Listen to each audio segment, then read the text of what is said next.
আসসালামু আলাইকুম গাইস, আপনারা সবাই কেমন আছেন? নিয়ে চলে আসলাম নতুন একটি ভিডিও। এই ভিডিওতে আমি পিঠা বানাবো।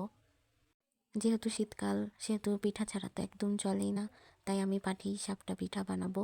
তো প্রথমে একটি বাটিতে আটা এবং সুজি মিক্স করে তার মধ্যে চিনি দিয়ে দিয়েছিলাম। এখন গুঁড়া দুধ অ্যাড করব এবং পানি দিয়ে ভালো মতো মিক্স করে নিব।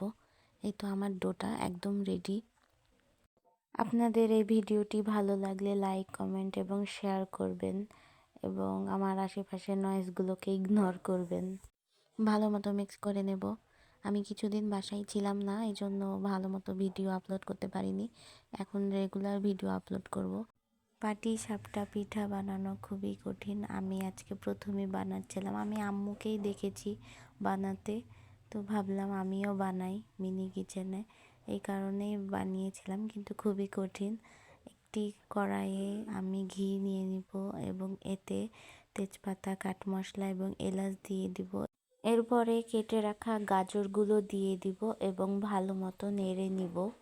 এরপরে আমি গাজরের হালুয়াতে গুঁড়া দুধ অ্যাড করব এবং ভালো মতো নেড়ে নিব। ভালো মতো মিক্স হয়ে গেলে আমি চিনি অ্যাড করে দেব এবং এটাও ভালো মতো নেড়ে নেব। ভালো মতো মিক্স হয়ে গেলে আমি বাদাম অ্যাড করব। অন্য সাইডে আমি একটি কড়াইয়ে বাদামগুলো ভেজে নেব যেন খোসাগুলো সহজেই চলে আসে। তো আমার বাদাম ভাজা শেষ, আমি একটু বাদাম অ্যাড করলাম।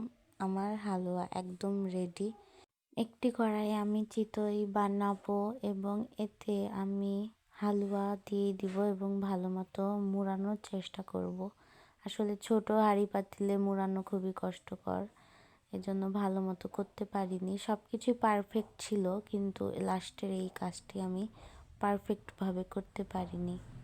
ভালো থাকবেন, আল্লাহ হাফেজ।